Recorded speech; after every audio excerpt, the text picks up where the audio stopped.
साथियों, अब हम लोग जैसे पढ़ रहे थे बिहार में सूफी आंदोलन, और अब सूफी आंदोलन के बाद हम लोग पढ़ेंगे बिहार में शिक्षा, मध्यकाल में शिक्षा की क्या व्यवस्था थी, किस प्रकार के विषय की शिक्षा ज़्यादा दिया जा रहा था हिंदू समाज में, मुस्लिम समाज में, और कौन कौन से वह स्थल थे जहाँ पर इस तरह की व्यवस्था ज़्यादा थी। क्या सभी लोगों को शिक्षा में स्वतंत्रता प्रदान किया गया था। और इसके साथ थोड़ा सा हम लोग स्थापत्य कला के बारे में भी चर्चा करेंगे। मध्यकालीन बिहार में शिक्षा एवं स्थापत्य कला, यही हम लोग जान लेंगे और यही हम लोगों का अंतिम जो है अध्याय होगा मध्यकालीन बिहार का। और तब टेस्ट, और टेस्ट के बाद आधुनिक बिहार का इतिहास, बहुत आनंद आएगा। आधुनिक बिहार का इतिहास जो है हम लोग पढ़ेंगे, क्योंकि सब कुछ जाना बूझा चीज वहाँ पर अधिकांश मिलेगा, तो वहाँ पर आप लोगों को बेहतरीन तरीके से समझ में आ जाएगा। कोई भी क्षेत्र हो, आप कोई भी क्षेत्र हो, यह देखें किसी भी पुस्तक को खोल करके कि बिहार ने सभी क्षेत्र में महत्वपूर्ण भूमिका निभाया। आज भी बिहारी छात्रों का लोहा पूरे भारतवर्ष में माना जाता है, क्योंकि इन लोगों की जो सोचने की क्षमता है, जो समान अध्ययन पर पकड़ है, समान अध्ययन की अगर बात कर दिया जाए तो इतना पकड़ भारत में और कहीं के विद्यार्थियों को नहीं है।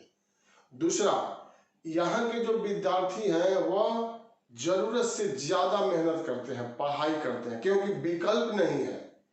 सरकारी जॉब लेना ही है आपको, यह एकमात्र यहाँ विकल्प है। उद्योग धंधों की कमी है, स्वरोजगार की भी कमी है, सामाजिक मानसिकता भी बना हुआ है कि नहीं सरकारी नौकरी है, भले वह चपरासी का ही क्यों नहीं है, तो समाज में उसको बहुत अच्छा नजर से देखा जाता है। खैर, जो भी कारण रहा हो, प्राचीन काल से आप उठाइए, मध्यकाल और आधुनिक काल में आप जाइए, कोई ऐसा क्षेत्र अछूता नहीं है जहां पर बिहार ने अपनी उपस्थिति दर्ज नहीं कराया हो। और उसी में से एक है शिक्षा, उसी में से एक है स्थापत्य कला, जिसको वास्तुकला के अंतर्गत भी शामिल किया जाता है। तो पहले हम लोग शिक्षा के बारे में यहाँ थोड़ा सा देखेंगे, उसी की हम लोग यहाँ पर चर्चा करेंगे। मैंने यहाँ लिखा है शिक्षा, परंपरागत ढंग से शिक्षा का कार्य, जैसे पाठशाला, टोला, मंदिर, यह आप देख रहे हैं। मतलब परंपरागत ढंग का मतलब यहाँ पर क्या हो जाएगा कि पहले से जो शिक्षा व्यवस्था चला आ रहा था वही लगभग यहाँ पर भी दिखलाई पड़ता है। पहले क्या था कि गुरुकुल में जाकर के छात्र लोग पढ़ते थे, मंदिर जो थे या महाविहार जो थे वहां पर भी पठन पाठन का कार्य संपन्न कराया जाता था। विभिन्न स्थानों पर विभिन्न प्रकार की धर्मों से संबंधित, देवी देवताओं से संबंधित मठ की स्थापना कर दिया गया था, और वह वहां पर भी शिक्षण का कार्य संपन्न किया जाता था। तो वह पहले से जो चला आ रहा था वह आज भी यहाँ पर विद्यमान था। मतलब वही मैंने यहाँ लिखा है, परंपरागत ढंग से शिक्षा का कार्य। तो परंपरा हम लोग के साथ जुड़ा हुआ है, हम लोग की संस्कृति भी वैसे ही है। सभ्यता एवं संस्कृति विश्व के धरोहर के रूप में है, और उसका अनुकरण जो है मध्यकाल में भी किया गया, आधुनिक काल में भी किया गया, आज भी उस प्रकार की व्यवस्था कहीं न कहीं प्रचलन में है। अब आप यहाँ पर लिखे हैं साथियों, व्याकरण, मतलब किस किस विषय पर ज्यादा ध्यान दिया जाता था मध्यकाल में। प्राचीन काल में तो आप देख रहे हैं कि वेद पर ज्यादा ध्यान दिया जाता था। वेद का अध्ययन जो था वह अनिवार्य था। अगर आप वेद के ज्ञाता हैं तो आप ब्राह्मण की श्रेणी में ऋग्वैदिक काल में, और आप पुरोहित का कार्य कर सकते थे, आप विद्वता की श्रेणी में जो है वह शामिल हो सकते थे। और यहाँ पर जो है कुछ महत्वपूर्ण विषय जो ज्यादा लोकप्रिय थे और ज्यादा अध्ययन इसी विषय का किया जाता था, तो यहाँ पर मैंने लिखा है। ऐसे समझिए ना, जैसे बीपीएससी में 36 से 37 विषय है ना ऑप्शनल पेपर में, तो कुछ विषय को बहुत अधिक लोकप्रिय माना जाता है, जैसे हिंदी भाषा, साहित्य, इतिहास, लोक प्रशासन, भूगोल, मानव शास्त्र और छोटा सिलेबस वाला एलएसडब्ल्यू। ज्यादा से ज्यादा लड़का इसमें रखते हैं और वह रुचि जगाते हैं उसमें पढ़ने के लिए।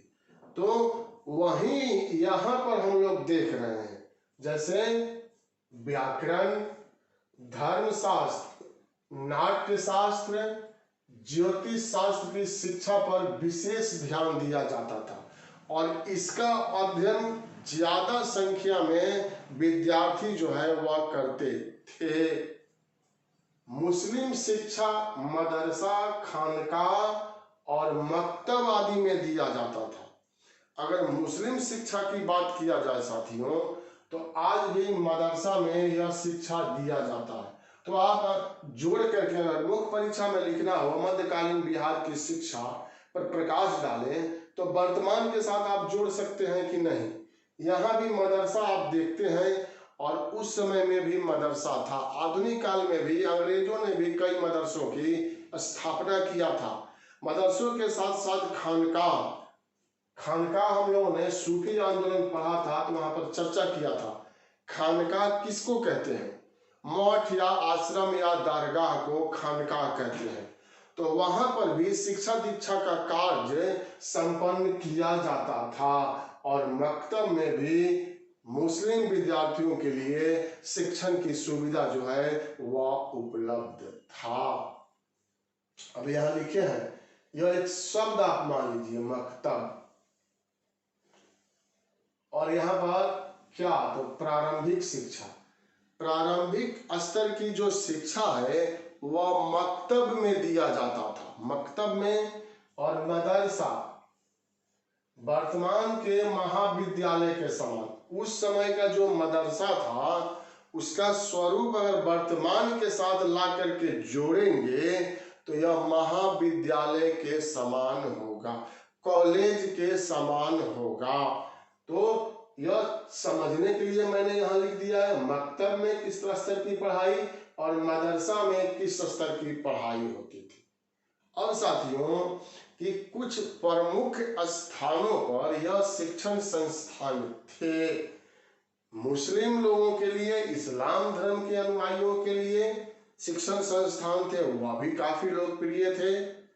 हिंदू धर्म से संबंधित जो लोग थे उन लोगों के लिए पढ़ने के लिए भी महत्वपूर्ण कुछ क्षेत्र थे जो हम लोगों से परीक्षा में पूछा जा सकता है, वहीं मैंने यहाँ शामिल करने का प्रयास किया है। जैसे आप देखिए, बिहार शरीफ,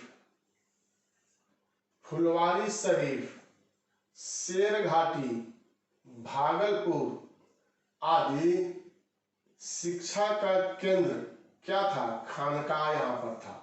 मतलब यह खानकाह, इसको दरगाह, मठ या आश्रम कहते हैं, वह विभिन्न स्थानों पर थे और काफी चर्चित जगह है। बिहार शरीफ, फुलवारी शरीफ, शेरघाटी, भागलपुर, यहाँ पर खानकाह थे और यहाँ पर धार्मिक शिक्षा का कार्य संपन्न किया जाता था। तो यही मैंने शामिल किया है। शिक्षा का सबसे महत्वपूर्ण केंद्र मिथिला था। मध्यकाल में बिहार में अगर पूछ दे, यह याद रखना है आपको कि मध्यकालीन बिहार में शिक्षा का सबसे महत्वपूर्ण केंद्र कौन था? तो यह मिथिला था। तो एक पॉइंट है यह, और इसको हम लोगों को याद रखना है। अब इसके बाद पुस्तक लेखक की बात आ जाती है, विद्वता की बात आ जाती है जो मिथिला क्षेत्र से संबंधित है और बहुत बड़े विद्वान की श्रेणी में उनको शामिल किया जाता है। तो उस रूप में आप देखेंगे मिथिला के गणेश उपाध्याय ने 13वीं सदी में तत्व चिंतामणि, अब इसी को याद रखना है, तत्व चिंतामणि पुस्तक की रचना किया था। पूछ देगा अगर परीक्षा में, कठिन करने के लिए कुछ क्वेश्चन ऐसे डाल दिए जाते हैं जो सभी पुस्तक में नहीं मिलता है, तो आप गलत कर दें और उसी एक नंबर से आप छट जाएं। तो परीक्षा में पूछ देगा कि तत्व चिंतामणि की रचना किसने किया था? गणेश उपाध्याय ने किया था और यह मिथिला के रहने वाले थे। तो एक पुस्तक लेखक जो है आपको यहाँ पर मिल रहा है, और इस पॉइंट को जैसे मिथिला को याद रखना है उसी तरह से इस पॉइंट को भी साथियों याद रख लेना है। अब आगे यहाँ बढ़ रहे हैं तो यहाँ लिखे हैं द्योत। द्योत परीक्षा, द्योत है यह मिथिला में प्रचलित था। द्योत परीक्षा इसको कहा गया है। इंटरव्यू कह सकते हैं, साक्षात्कार। जैसे भारत का इतिहास हम लोग पढ़ेंगे तो मौर्य प्रशासन पढ़ेंगे, और मौर्य प्रशासन में चाणक्य जो थे वह काफी महत्वपूर्ण भूमिका निभाते थे, और उनके देख रेख में एक परीक्षण होता था, एक परीक्षा पास करना होता था। यहां लिख रहे हैं उपधा।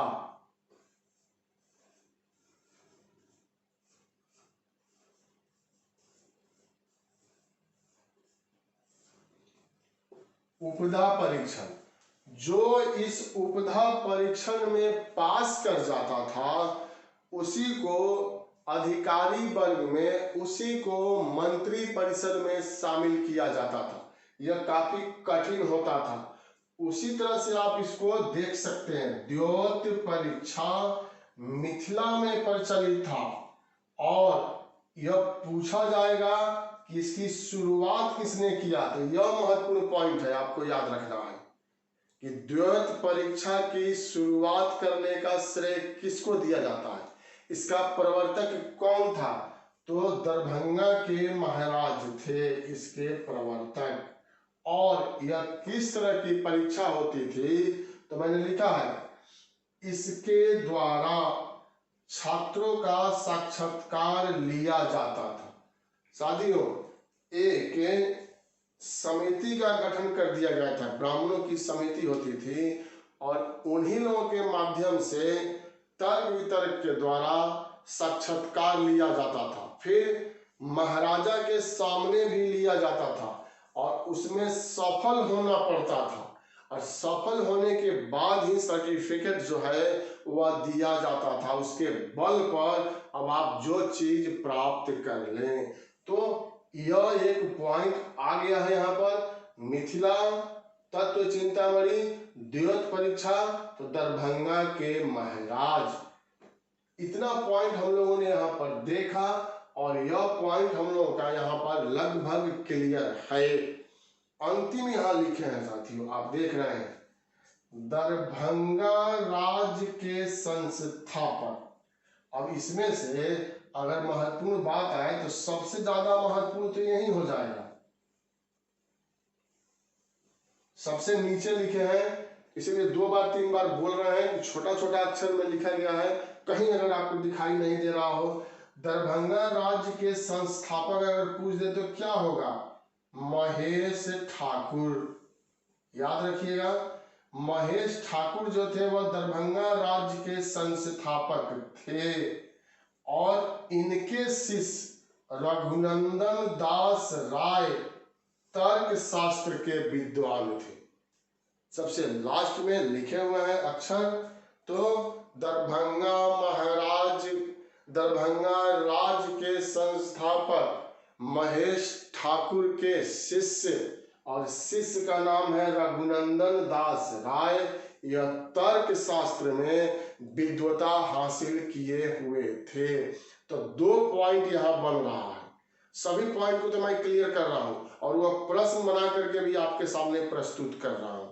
पहला तो दरभंगा राज्य का संस्थापक आपने याद कर लिया, महेश ठाकुर, और इनके समय में तर्क शास्त्र का या इनके शिष्य कौन थे जो तर्क शास्त्र के बहुत बड़े विद्वान थे?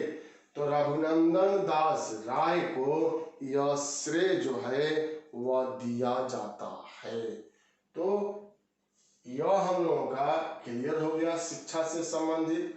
अब थोड़ा सा बात मैंने यहाँ लिखा है, लेकिन यह थोड़ा सा दिखाई भले दे रहा है, महत्वपूर्ण तथ्य है। एक एक लाइन में मैंने लिखा है, तो वह समझिए कि आपका एक एक लाइन का क्वेश्चन है, और इसमें से बीपीएससी में अगर आए तो किसी भी कीमत पर गलती आप लोगों को नहीं करना है। नहीं तो नहीं। वह होगा कैसे कि बढ़िया से ध्यान से आप यहाँ पर देखिए, सुनिए, समझिए। जो नहीं समझ में आए कमेंट बॉक्स में पूछिए, और तब आपको 100% समझ में आएगा। और यह समझ परीक्षा हॉल में जाएंगे तो वहां पर आप लोगों को काम देगा। अब यहां देखिए, अकबर का नाम आ रहा है। अकबर का नाम आने का मतलब ही है कि यह कुछ ना कुछ इसमें खास बात है। अकबर महान की दया जिस पर हो जाए, अकबर महान के साथ वह काल जुड़ जाए, अकबर महान के साथ किसी का नाम जुड़ जाए, तो वह वैसे ही महत्वपूर्ण हो जाता है। जैसे अकबर बीरबल, अकबर बीरबल के किस्से हम लोग बार बार सुनते हैं। तो यहाँ पर क्या लिखा हुआ है? अकबर रघुनंदन दास से प्रभावित होकर मिथिला का क्षेत्र उपहार में दे दिया था। है कि नहीं बड़ी बात? अगर यह रघुनंदन दास राय बहुत बड़े विद्वान नहीं रहते तो छोटा मोटा आदमी, मंद बुद्धि का आदमी अकबर को प्रभावित नहीं कर सकता था। और खुश हो जाते हैं, और खुश होकर के इनको मिथिला का क्षेत्र उपहार स्वरूप दे दिया। साथियों, एक बात मैं यहाँ दोहराना चाहता हूँ, एक पॉइंट है, संबंधित पॉइंट। जब अकबर हम लोग पढ़ेंगे भारत के इतिहास में तो वहाँ पर चर्चा होगी। जब सिख आंदोलन हम लोग पढ़ेंगे भारत के इतिहास में तो वहाँ चर्चा होगी कि अकबर ने रामदास को 500 बीघा जमीन दान में दिया था। 500 बीघा, और उसी भूमि पर अमृतसर की स्थापना किया गया था। और यहाँ पर इन्होंने मिथिला का क्षेत्र जो है, यह क्षेत्र मिथिला का क्षेत्र जो है रघुनंदन दास राय को उपहार में दे दिया था। तो दोनों मिलता जुलता पॉइंट है, इसीलिए मैंने आप लोगों को यहाँ पर चर्चा कर दिया। इसके बाद शाहजहां के समय दारा सिकों ने पटना के भौदेव मीर को सम्मानित किया था। एक से बढ़कर एक व्यक्ति थे मुगल राजघराने में। पढ़ा लिखा नहीं कौन था? अकबर। सबसे ज्यादा पढ़ा लिखा विद्वान कौन था? दारा सिको। और आप सभी लोग जानते हैं कि दारा सिको किसके पुत्र थे? शाहजहां के पुत्र थे। और शाहजहां ने अपना उत्तराधिकारी दारा सिको को ही घोषित किया था।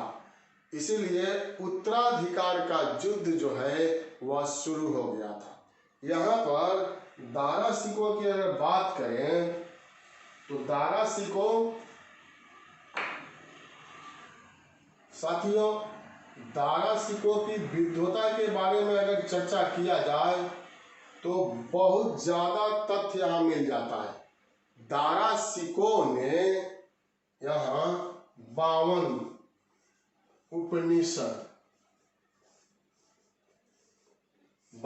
उपनिषद का फारसी भाषा में अनुवाद कराया था। 52 उपनिषद का, उपनिषद की कुल संख्या है 108, और इसमें से 52 उपनिषद का फारसी भाषा में अनुवाद कराया था, जिसका नाम रखा गया था सिर्र अकबर। सिर ए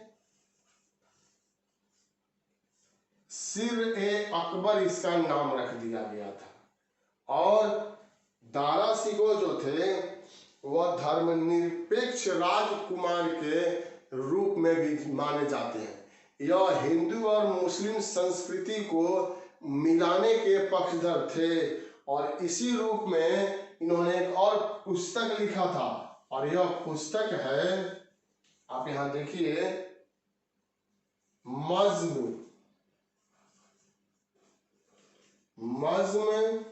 उल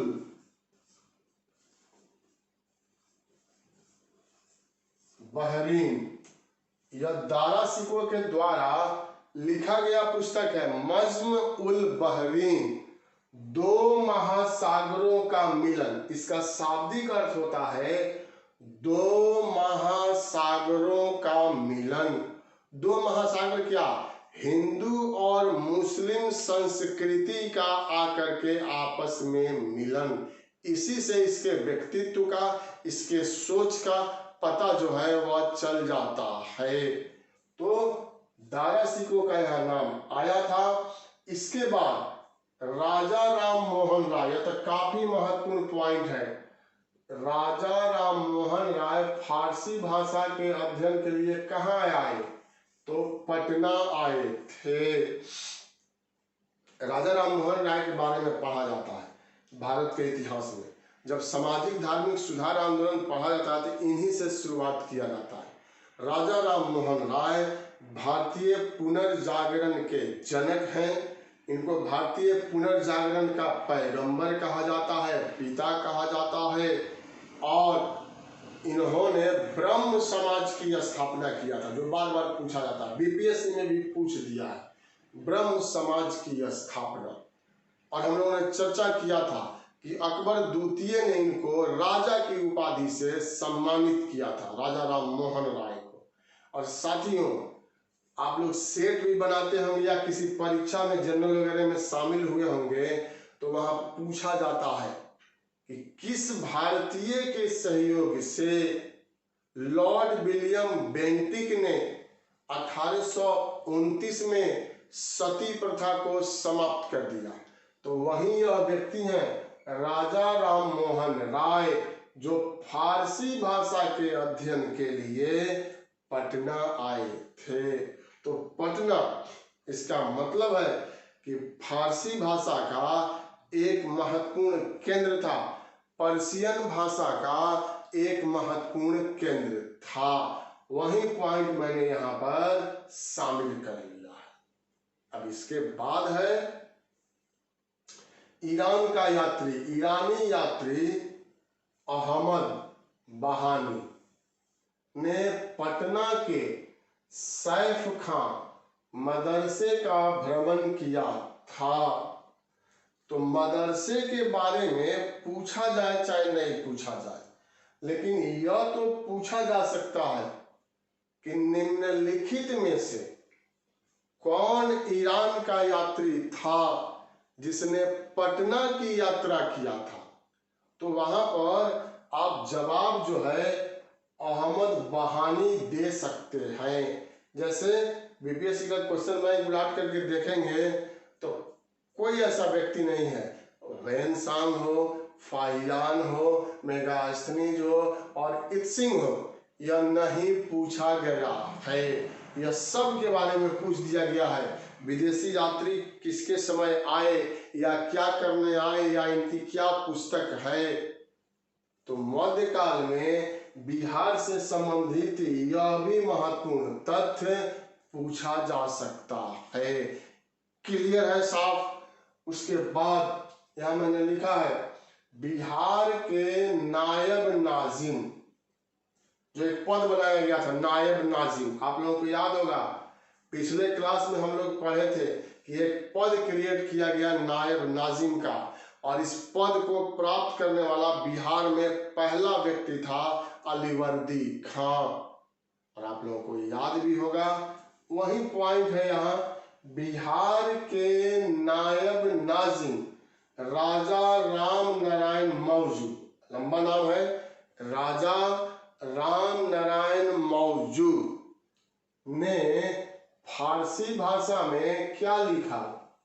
दीवान लिखा। तो पुस्तक लेखक आप यहां कह सकते हैं, और इसको भी आपको याद रखना होगा। यहां मैं इससे जुड़ा हुआ बात का चर्चा करूंगा।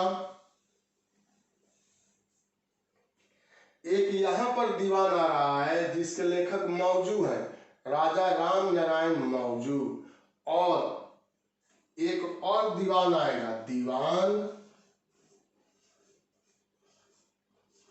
और मसनवी। यह दो पुस्तक है, दीवान और मसनवी। पुस्तक कम, इसको कानूनों का संग्रह ज्यादा कह सकते हैं। यह दोनों जो आप देख रहे हैं कानूनों का संग्रह है, और इसकी रचना किसने किया, या जब हम लोग भारत का इतिहास पढ़ेंगे तो बाबर के द्वारा इसकी रचना किया गया था। क्योंकि दीवान शब्द जो है वह मिलता जुलता है, इसीलिए मैंने यहाँ चर्चा किया कि कभी आपको दीवान यह दे दे, एक बात कह रहे हैं, यह दीवान दे दे और राम नारायण मौजू का नाम ही उसमें नहीं रहे और बाबर का नाम दे दे और आप गलत कर दे, इनमें से कोई नहीं आंसर मार दे, तो ऐसा हरगिज नहीं करना है। जहां से जो पॉइंट निकल करके आ रहा है मैं आप लोगों को जोड़ करके बता रहा हूं, एकदम एक एक पॉइंट तोड़ तोड़ करके बतला रहा हूं कि कहीं से भी गलती की गुंजाइश जो है वह नहीं रह जाए। तो इसीलिए मैंने यहाँ समझा दिया। अब इसमें इनका नाम नहीं रहेगा, यह विकल्प में रहेगा, बाबर विकल्प में रहेगा, तो बाबर आंसर हो जाएगा। समझ में आप लोगों को आ गया होगा। अब इसके बाद 14वीं सदी में फ्रांस के यात्री बुकानन, अब एक और यात्री आता है यहाँ, फ्रांस का यात्री, तो ईरान का यात्री, तो यूनान का यात्री, यह सभी लोग एक एक करके बिहार आते हैं और यह सभी लोग एक एक करके पटना आते हैं। मेगास्थनीज भी पटना आया था, जिसको हम लोग पाटलिपुत्र कहते हैं। पहला विदेशी यात्री वही था जो पाटलिपुत्रा, जो पटना कह सकते हैं वर्तमान में, और उस समय पाटलिपुत्रा की धरती पर आया था। अब यहाँ ये तो सीधे सीधे क्वेश्चन है और यह तथ्य है। जैसे यह तथ्य है अहमद महानी, वैसे ही बुकानन के बारे में आपको याद रखना है कि कहाँ का यात्री था, तो फ्रांस का यात्री था। और फ्रांस के किस यात्री ने पटना की यात्रा किया था, तो बुकानन ने पटना की यात्रा किया था। यही महत्वपूर्ण बात है। अब इसके बाद अंतिम लाइन मैंने यहाँ लिखा है और वह लाइन है, बहावी आंदोलन के प्रमुख नेता मौलवी अहमदुल्ला ने पटना में इला अल मुसलमीन मदरसे का निर्माण कराया था। मदरसे की स्थापना इसके द्वारा कराया गया था। अब जैसे मैंने यहाँ बहावी आंदोलन लिखा है साथियों, तो इससे एक मिलता जुलता प्रश्न बन जाता है, तो वह मैं यहाँ पर चर्चा करूंगा कि आप क्वेश्चन को गलती जो है वह नहीं कर दें।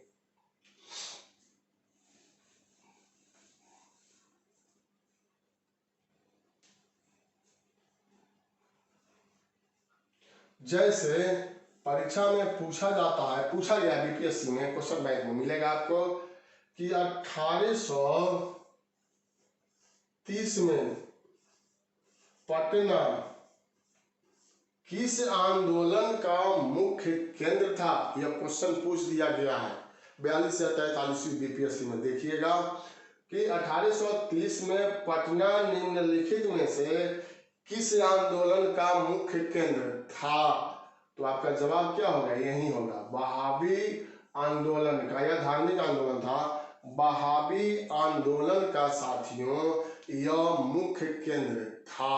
अगर दोहरा दे तो आप यहाँ पर जवाब जो है वह दीजिएगा। तो शिक्षा से संबंधित यह संक्षिप्त लेकिन महत्वपूर्ण पॉइंट है जो मैंने आप लोगों को बतलाया है। इसमें से कुछ पॉइंट आप पहले याद रखिएगा जो मैंने इधर भी बतलाया और इधर भी बतलाया। इसी तरह से इससे भी कम संक्षिप्त बात जो है वह स्थापत्य कला से, क्योंकि बहुत सारा स्थापत्य कला के बारे में हम लोग जो चैप्टर वाइज पढ़ते आ रहे हैं और जो बिहार में मिला है चाहे स्रोत में, तो हम लोगों ने चर्चा वहां पर कर लिया है। अब आपकी बारी आती है कि इसका स्क्रीनशॉट ले लीजिए और उसके बाद हम लोग थोड़ा सा चर्चा करेंगे स्थापत्य कला के बारे में।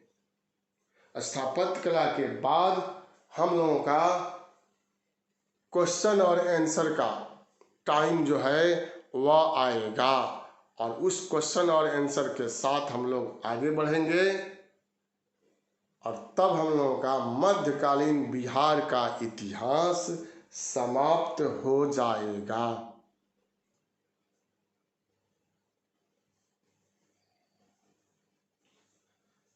तो साथियों, अब हम लोगों को मध्यकालीन बिहार में स्थापत्य कला के बारे में थोड़ा सा महत्वपूर्ण तथ्य है वह पढ़ना है। मध्यकालीन बिहार में स्थापत्य कला का ढेर सारा नमूना इसलिए नहीं मिलता है, अधिक संख्या में धरोहर इसलिए नहीं मिलता है कि दिल्ली को केंद्र बनाया गया था और दिल्ली को केंद्र बना करके शासन व्यवस्था को संचालित किया गया था और दिल्ली के शासकों ने राजपूताना क्षेत्र में बहुत अधिक आक्रमण किया था और राजपूत लोगों की या राजपूताना क्षेत्र की संस्कृति काफी समृद्ध थी। तो स्थापत्य कला के नमूने आपको राजपूताना क्षेत्र में बहुत ज्यादा मिलता है, फिर दिल्ली के इर्द गिर्द क्षेत्र में बहुत ज्यादा मिलता है। जहां जहां उन लोगों ने राजधानी बनाया, फतेहपुर सीकरी को राजधानी बनाया, आगरा को राजधानी बनाया, तो उस क्षेत्र में आप जाएंगे तो वहां पर बहुत सारे और बड़े बड़े भव्य इमारतों का निर्माण किया गया और बिहार में उस तरह का हम लोगों के पास साक्ष्य जो है वह मध्यकाल में कम से कम वह नहीं है। प्राचीन काल में तो बहुत है, लेकिन मध्यकाल में उतना साक्ष्य हम लोगों के पास नहीं है। फिर भी स्थापत्य कला के क्षेत्र में जो कार्य संपन्न किया गया उसको मैंने यहाँ पर लिखा है। जैसे यहाँ लिखा स्थापत्य कला, भूमिका में 2 लाइन जाना जाता है, कॉन्सेप्ट उससे जो है वह क्लियर हो जाता है। उसको भूमिका भी लिख सकते हैं, अवधारणा भी लिख सकते हैं। मैंने यहाँ लिखा है हिंदू कला के स्थान पर इस्लामी कला का विकास। तो यह वैसा समय था कि अब पूरे भारतवर्ष में इस्लामिक सत्ता की स्थापना हो गई थी, इसलिए हिंदू कला जो है वह तिरोहित होने लगा था और उसके स्थान पर इस्लामिक कला जो है अपनी प्रमुखता स्थापित करते जा रहा था। स्वाभाविक बात है, उसी धर्म के शासक अधिकांश आए दिल्ली की गद्दी पर, चाहे वह दिल्ली सल्तनत हो चाहे वह मुगल काल हो, तो स्वाभाविक है वह अपने धर्म को आगे बढ़ाएंगे, वह अपने धर्म से संबंधित हर क्षेत्र में प्रयास करेंगे कि वह धर्म से संबंधित कोई भी कला हो वह आगे बढ़ जाए। तो वह बात मैंने यहाँ लिखा है। इस समय अरबी, अफगानी और हिंदू कला का मिश्रण दिखलाई देता है। जैसे यह तो पहले से था ही, यहाँ पर हिंदू, यह अरबी लोग भारत पर आक्रमण किए, अफगानी लोग आक्रमण किए, तुर्की लोग भी आक्रमण किए थे और बिहार में यह जो आप देख रहे हैं इसका सम्मिश्रण जो है स्थापत्य कला के क्षेत्र में दिखलाई पड़ जाता है। तीनों का सम्मिश्रण आप यहाँ पर कह सकते हैं साथियों। और उसी के अंतर्गत कुछ यहाँ धरोहर जो है या स्थापत्य कला के नमूना जो है हम लोगों को दिखलाई पड़ता है। अब अगर पूछा जाए कि बिहार में मध्यकाल में स्थापत्य कला के मुख्य विशेषता क्या था, तो यह विशेषता मैंने यहाँ लिखा है, मेहराब, गुंबद और मीनार। मेहराब ऐसे बनाया जाता है, एक दरवाजे के रूप में होता है। जो इस्लाम धर्म के लोग जब यहाँ पर आए ना तो वह यह तीनों चीज लेकर के आए, मेहराब लेकर के आए, गुंबद लेकर के आए और मीनार, ऊंचा मीनार जैसे कुतुब मीनार। और इनका वो स्थापत्य कला के क्षेत्र में अधिक से अधिक जो है प्रयोग कर देते हैं। तो यह विशेषता हम लोगों का हो जाएगा 3 मुख्य रूप से। और इसके बाद कुछ यहाँ पर पॉइंट है जो परीक्षा के लिए महत्वपूर्ण हो जाता है। कुछ समझने के लिए महत्वपूर्ण है, कुछ परीक्षा के लिए महत्वपूर्ण है। हम आप यह 100% नहीं जानते हैं कि यही पूछा जाएगा, लेकिन एक आइडिया क्रिएट किया जाता है, एक गेस किया जाता है कि यह परीक्षा में पूछा जा सकता है और यहीं से इसी के इर्द गिर्द से परीक्षा में बराबर प्रश्न जो है वह पूछा गया है। तो आप यहाँ देखिए, मैंने यहाँ लिखा है शाही शैली का सर्वश्रेष्ठ उदाहरण, शाही शैली का सर्वश्रेष्ठ उदाहरण बिहार शरीफ के मलिक इब्राहिम का मकबरा है। शाही शैली मतलब राजघराने से संबंधित। तो बिहार शरीफ में जो मकबरा बना हुआ है मलिक इब्राहिम का, वह काफी महत्वपूर्ण है और सर्वश्रेष्ठ उदाहरण की श्रेणी में इसको शामिल किया गया है।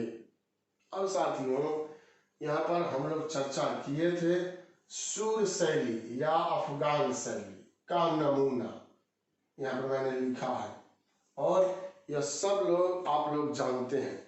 इसमें विशेष बतलाने की जरूरत नहीं है क्योंकि आप पहले से भी जानते हैं और हम लोगों ने क्लास में चर्चा भी किया। और वह क्या है?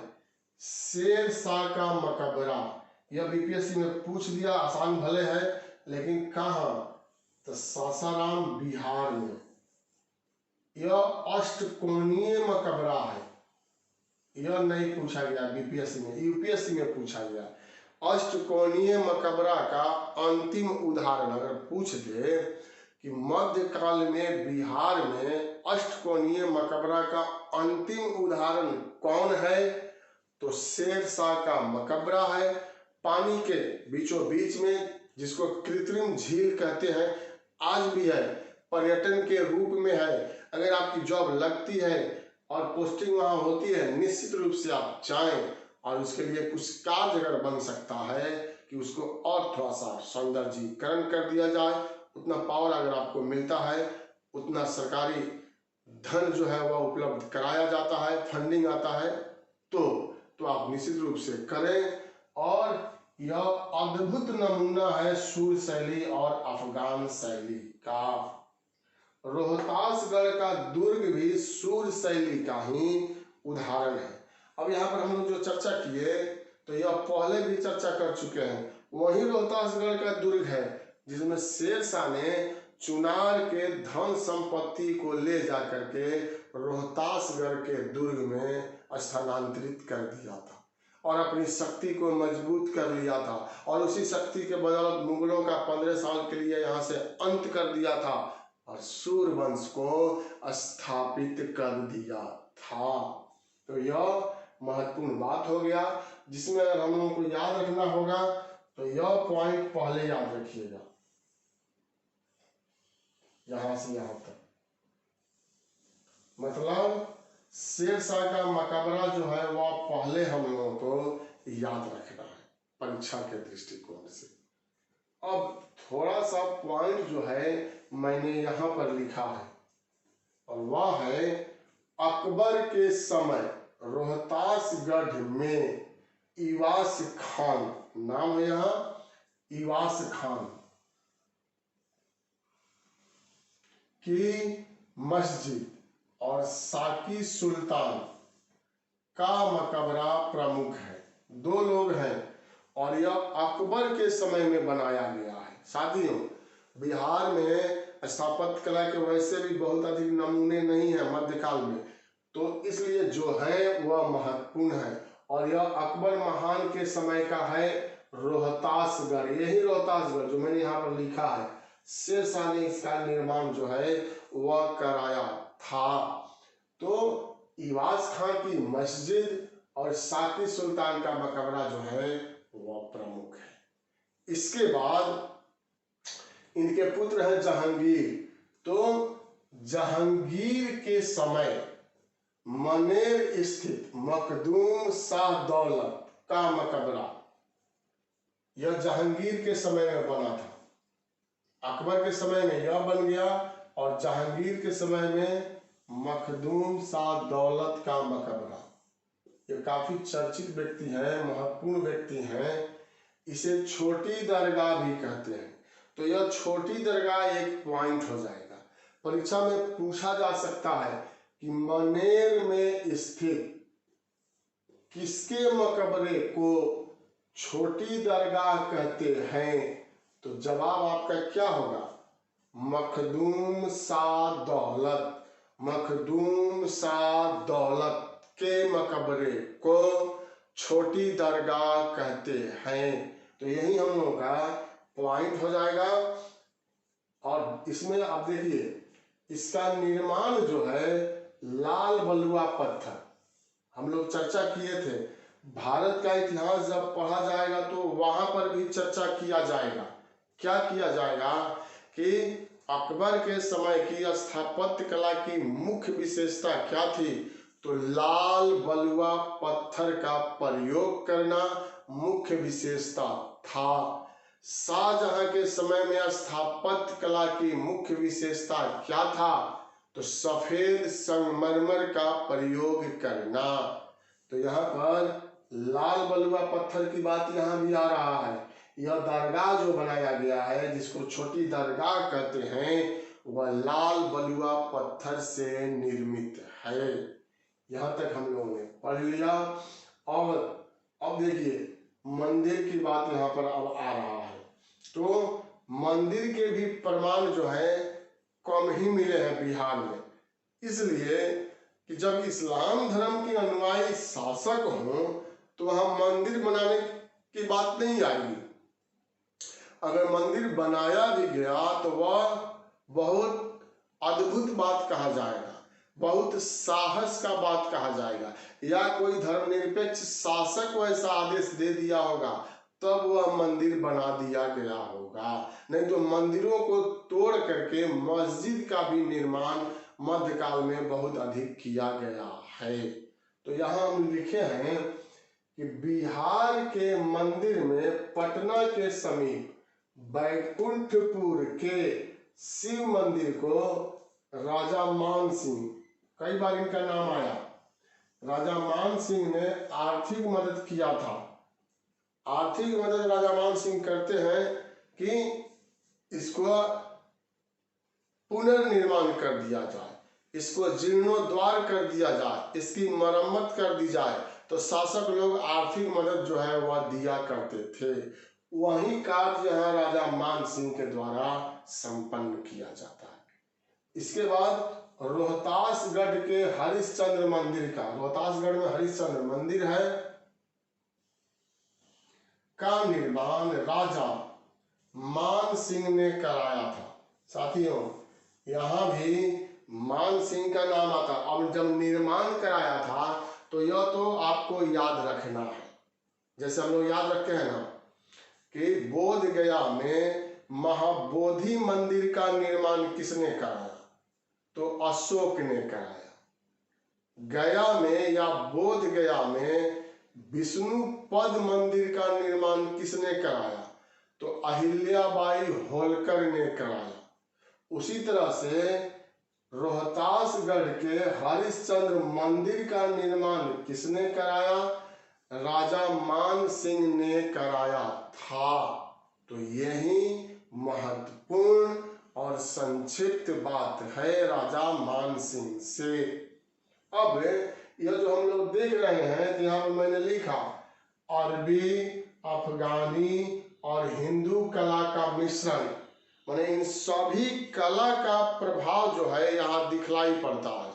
लेकिन चूंकि अब यूरोपियों का आगमन तो यहाँ हो ही गया था, यूरोप से चलकर जो व्यापारी करने के लिए व्यापारी आए थे, आगे चल करके अंग्रेज भारत की राजनीतिक सत्ता पर अधिकार कर लेते हैं, तो यहाँ पर वह अपनी संस्कृति को भी लेकर के आए थे, अपनी कला को भी लेकर के आए थे, और उसने भारतीय कला को भी प्रभावित कर दिया। उसका प्रभाव जो है वह बिहार पर भी दिखलाई पड़ता है। और अब यहाँ का स्थापत्य कला जो है वह यूरोपीय कला से प्रभावित होने लगा था। जैसे इस काल में स्थापत्य कला पर यूरोपीय प्रभाव भी दिखाई पड़ता है। स्वाभाविक बात है, आप अगर कहीं जाएंगे विदेश में और वहां पर आप रहने लगेंगे, वहां पर नियंत्रण कर लेंगे, तो जो आपकी रहन सहन है, जो आपकी सभ्यता एवं संस्कृति है, वह वहां पर भी लागू करने का प्रयास करेंगे। और उसी में कला भी एक जुड़ा हुआ चीज है। अगर आप कोई घर बनाते हैं, अगर आप कोई मंदिर बनाते हैं, अगर आप कोई आश्रम बनाते हैं, तो यहाँ के कॉन्सेप्ट को निश्चित रूप से वहां पर आप लागू करेंगे। तो वही बात तो यहाँ पर था, और यूरोपीय प्रभाव से प्रभावित हुआ। जैसे पटना का कलेक्ट्रेट समाहरणालय जिसको कहते हैं, आप देखेंगे यह पटना कलेक्ट्रेट तो इस पर दिखलाई पड़ता है। पटना कॉलेज का जो इमारत है, भवन है, पटना कॉलेज आप जाएंगे तो इसकी भवन भी देखेंगे तो यह हॉलैंड शैली से प्रभावित है।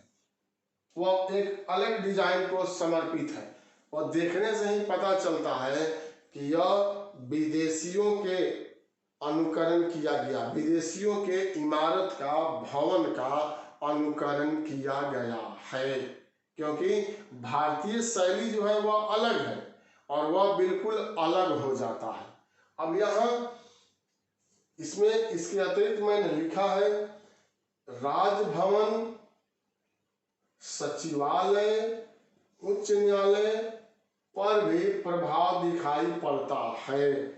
सचमुच में दिखलाई पड़ता है। राजभवन की तरफ से जब आदमी गुजरता है निशाबाद होकर के जाने के लिए, या सचिवालय जब आदमी जाता है, पटना उच्च न्यायालय के रास्ते से अगर गुजरता है, तो देखने से स्पष्ट हो जाता है कि यह भारतीय शैली नहीं है, क्योंकि यह विदेशी शैली है, और उसी शैली का अनुकरण करके इसका निर्माण जो है वह किया गया है।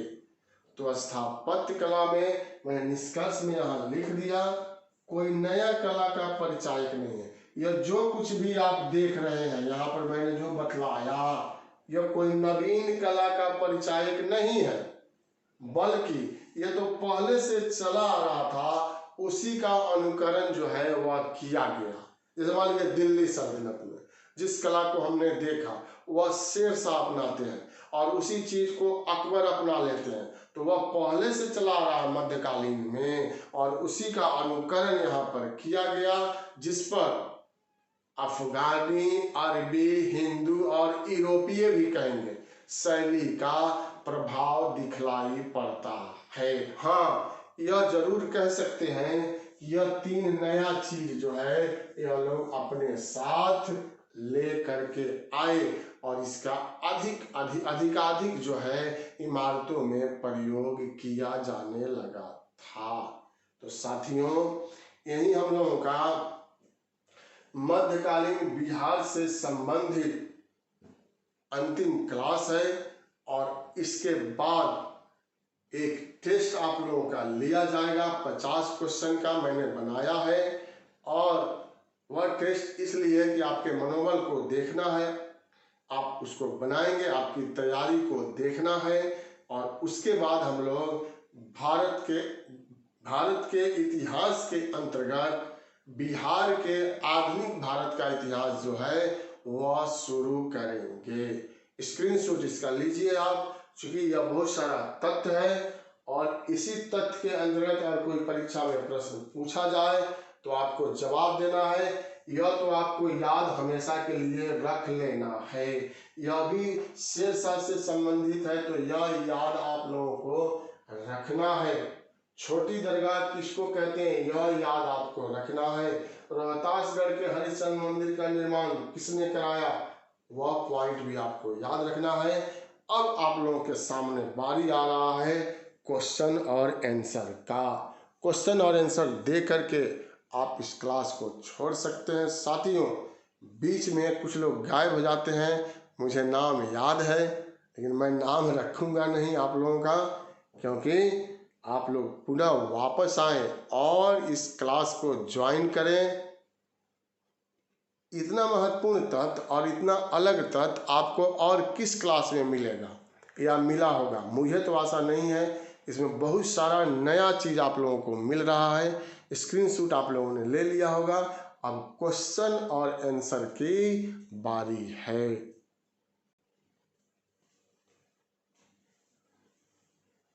तो साथियों, यही हम लोगों के सामने क्वेश्चन है और क्वेश्चन का जवाब आप लोगों को बतलाना है। मैंने पढ़ाया था मुगल प्रशासन, मुगल काल में धार्मिक, सामाजिक और आर्थिक जीवन, उसी से मैंने यह प्रश्न जो है आप लोगों के लिए लिया है। तो आप देखिए यहाँ, किसने बिहार को सर्वप्रथम सूबा के रूप में स्थापित किया था, मैंने बतलाया था आप लोगों को। और मुगल बादशाह के बारे में बतलाना है, मैंने हिंट यहाँ दे दिया है। तो आप लोग जवाब दीजिए जल्दी जल्दी कमेंट बॉक्स में। यह क्वेश्चन को देख करके यहाँ पर आंसर जो होगा वह अकबर हो जाएगा। अकबर ने सबसे पहले बिहार को जीत करके, मिला करके साम्राज्य में और सूबा के रूप में विभाजित कर दिया था। दूसरा क्वेश्चन देखिए, आइन ए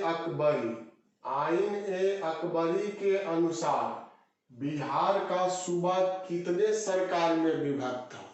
सूबा का मतलब प्रांत होता है, सरकार का मतलब जिला होता है।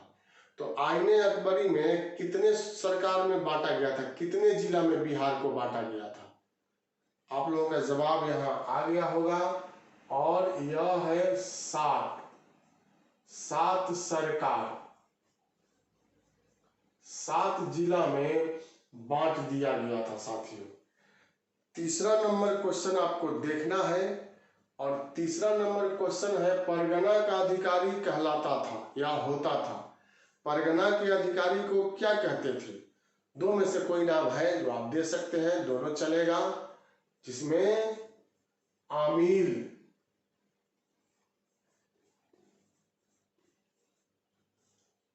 कहा जाता था परगना का अधिकारी। और इसका भी कार्य जो था वह भू राजस्व वसूलने वाला ही कार्य था।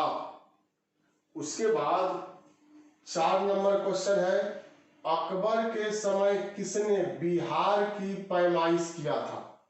पैमाइश का मतलब आप खुद समझ रहे हैं, भूमि की नाप जोख करना, नापी करना, इसी को पैमाइश कहा जाता है। तो अकबर के समय में बिहार की पैमाइश करने का श्रेय किसको दिया जाता है। जवाब दीजिए कमेंट बॉक्स में और बताइए आप लोग कि कितना आप लोगों का सही हो रहा है अंतिम समय में। तो यहाँ आंसर हो जाएगा टोडरमल।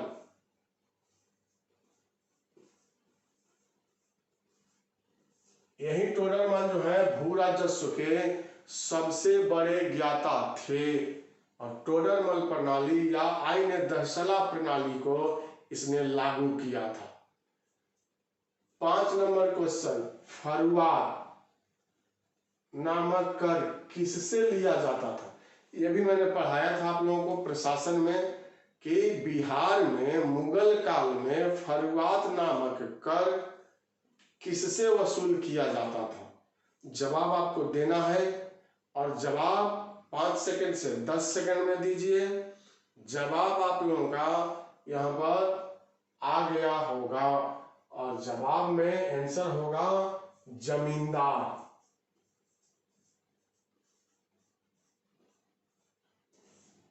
जमींदारों से लिया जाता था। फरुआत नामक कर जो है वह जमींदारों से लिया जाता था। 6 नंबर क्वेश्चन देखिए, बिहार की सेना में महेशी के साथ किस स्थान के सैनिक सबसे ज्यादा थे। 2 स्थान के बारे में मैंने आप लोगों को बतलाया था कि बिहार में मुगल सेना में 2 स्थानों से सबसे ज्यादा सैनिक थे। एक है महेशी और दूसरा का नाम क्या है, दूसरा का नाम बतलाइए जल्दी से, आप बतलाइए। गौरव जी से यह क्वेश्चन मैं पूछ रहा हूं अन्य लोगों के साथ साथ। तो आंसर जो है वह बक्सर हो जाएगा, बक्सर। यही 2 जगह के ज्यादा जो है वह सैनिक थे। 7 नंबर क्वेश्चन है, मध्यकालीन बिहार में किस क्षेत्र में शक्ति की पूजा की जाती थी। शक्ति पूजा का प्रचलन जो है वह बिहार के किस क्षेत्र में मुख्य रूप से था? शैव धर्म का एक अंग है। तो आप बतलाइए, इसका जवाब दीजिए। और 7 नंबर क्वेश्चन का आंसर मिथिला।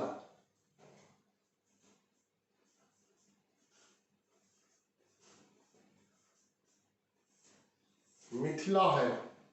मैं तो पहले प्रश्न लिखता था, लेकिन समय को बचाने के लिए अब मैं प्रश्न पहले से ही लिख देता हूँ, नहीं तो लिखने में ही इसमें टाइम लग जाएगा 20 से 25 मिनट। तो समय को बचा करके अब केवल आप लोगों को यहाँ जल्दी जल्दी देख करके आंसर जो है वह दे देना है। तो और तो मैंने यह आसान आप लोगों के लिए कर दिया। अब 8 नंबर क्वेश्चन है, हरिहर नाथ का मंदिर बिहार में कहाँ है? जैसे पूछा गया थावे का मंदिर कहाँ है? गोपालगंज। अरेराज का मंदिर कहाँ है? जिला का नाम पूछ दिया, पश्चिमी चंपारण की पूर्वी चंपारण? तो पूर्वी चंपारण में है अरेराज का शिव मंदिर, बहुत अधिक विख्यात है। सावन के महीना में कांवरियों की तांता लग जाती है वहां पर। उसी तरह से हरिहर नाथ का मंदिर बिहार में कहाँ है? तो जवाब आप लोगों का आ गया, और यह है सोनपुर में। सोनपुर। अब महत्वपूर्ण क्वेश्चन है, मुझे लग रहा है कि इस पर पूछा जाएगा इस दोनों में से कोई क्वेश्चन।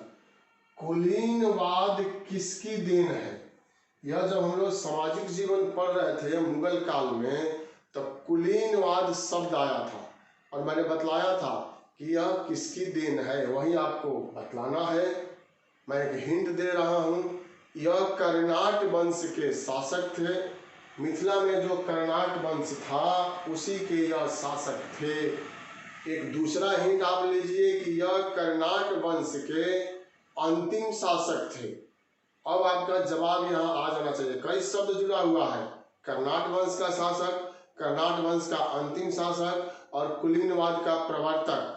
तो जवाब यहाँ आप दे दिए होंगे, हरि सिंह देव।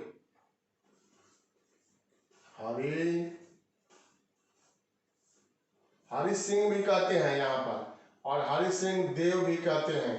तो दोनों बात बराबर है। कभी कभी केवल हरि सिंह देगा वह भी सही है, हरि सिंह देव देगा वह भी सही है।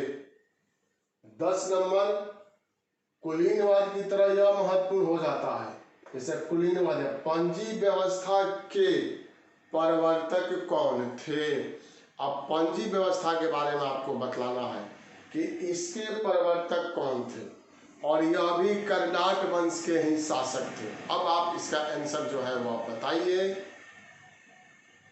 कमेंट बॉक्स में बहुत कम आंसर आ रहा है, कम लोगों का, और लोगों का मैं आंसर चाहता हूं, तो आप लोग बताइए। इस व्यवस्था के प्रवर्तक भी हरि सिंह देव थे। एक ही आंसर हो जाएगा दोनों का, हरि सिंह या हरि सिंह देव इस व्यवस्था के प्रवर्तक थे। 11 नंबर क्वेश्चन है, मलिक मुहम्मद जायसी ने कितने राजपूतों का उल्लेख किया? मैंने आप लोगों को जब पढ़ाया था तो बतलाया था कि राज तरंगिणी, कल्हन की राज तरंगिणी में 36 राजपूत कुलों का उल्लेख किया गया है। और उसी तरह से यह क्वेश्चन बन जाता है बिहार से, क्योंकि यह शेरशाह के समकालीन है, मलिक मुहम्मद जायसी। इनके अनुसार कितने राजपूतों का उल्लेख किया गया है? इन्होंने अपनी पुस्तक में कितने राजपूतों का, राजपूत जातियों का उल्लेख किया है? तो इसका भी आंसर वही हो जाएगा, 36।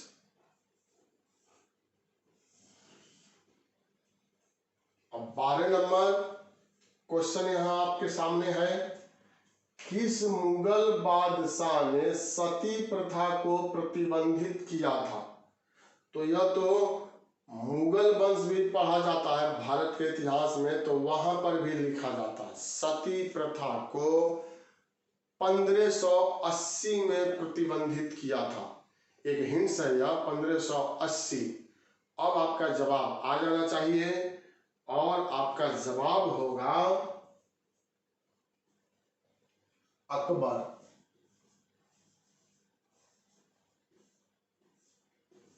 इसी ने प्रतिबंधित किया था सती प्रथा को। 13 नंबर क्वेश्चन, वर्ण रत्नाकर पुस्तक में कितने प्रकार के वस्त्र उद्योग का उल्लेख है?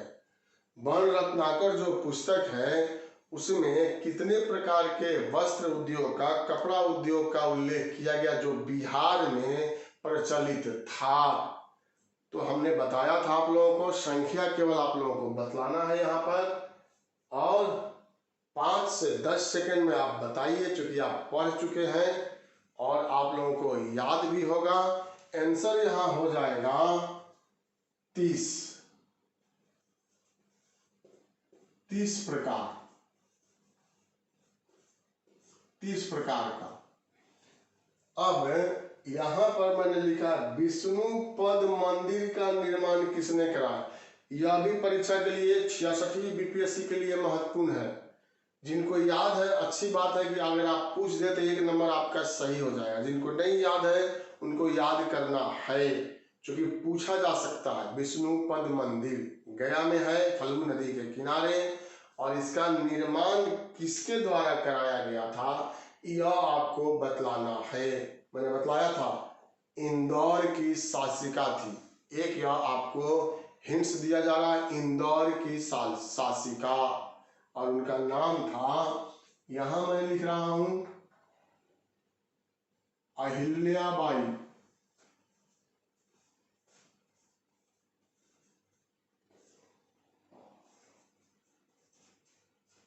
अहिल्याबाई होलकर।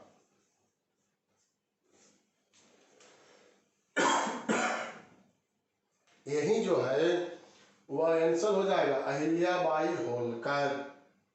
अब 16 नंबर क्वेश्चन आप देखिए। 16 नंबर क्वेश्चन में मैंने लिखा है चैतन्य महाप्रभु को वैष्णव धर्म में कहाँ दीक्षित किया गया था?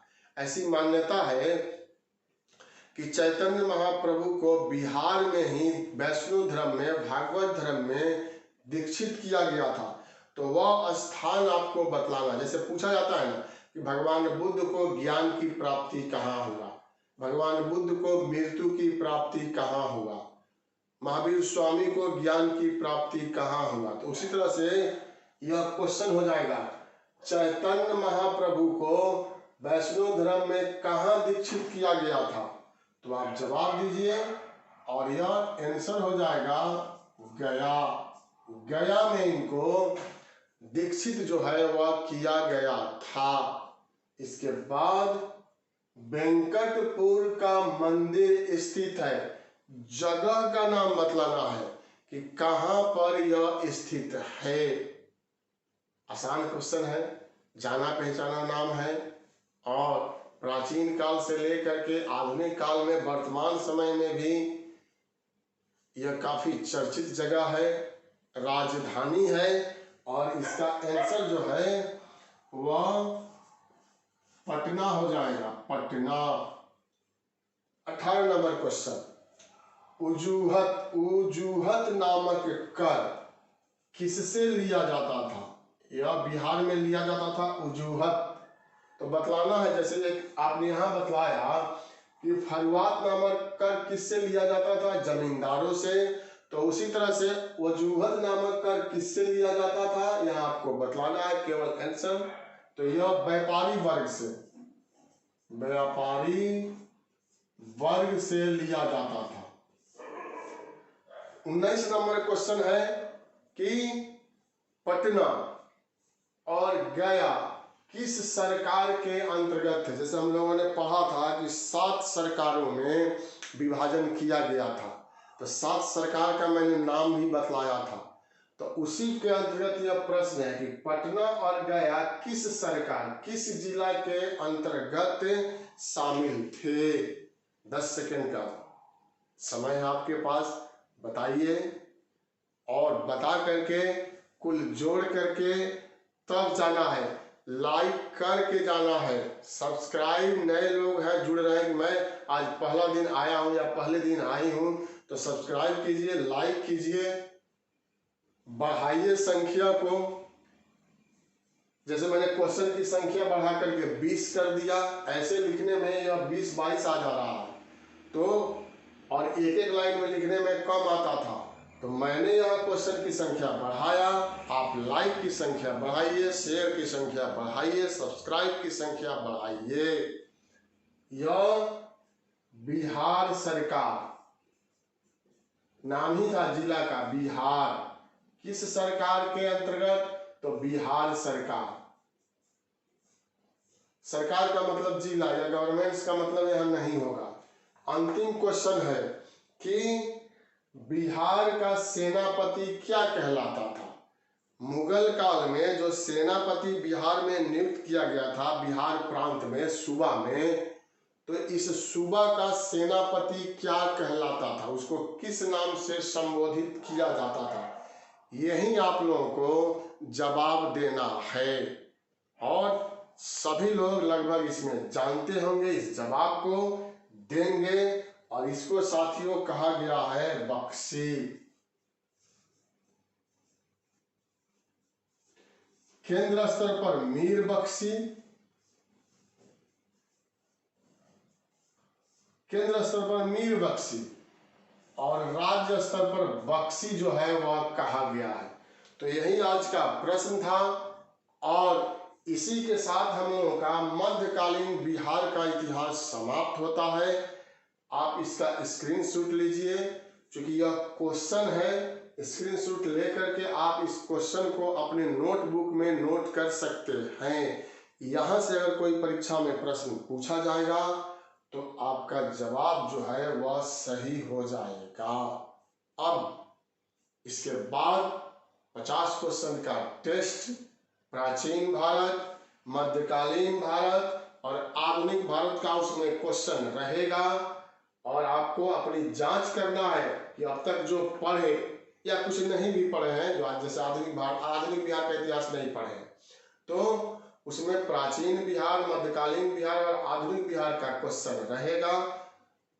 हम जानते हैं कि बहुत सारा क्वेश्चन का आंसर आप लोग जानते हैं, क्योंकि आप तैयारी कर रहे हैं, बहुत अच्छे तरीका से मन लगा करके तैयारी कर रहे हैं। तो 50 क्वेश्चन में 30+ आपको लाना है। और कमेंट बॉक्स में भी लिखना है कि मेरा किसका किसका, तो मेरा जो है वह 30 से ऊपर है। स्क्रीनशॉट आप लोग ले लिए होंगे। बहुत बहुत धन्यवाद आप लोगों का, बहुत बहुत शुभकामना। फिर मिलेंगे अगले वीडियो में आप लोगों के साथ, और एक नए सिरे से शुरुआत करेंगे हम लोग। आधुनिक बिहार का इतिहास दमदार तरीके से पढ़ना है, और वहीं से ज्यादा क्वेश्चन आता है। एक बार पुनः आप लोगों को बहुत बहुत शुभकामना।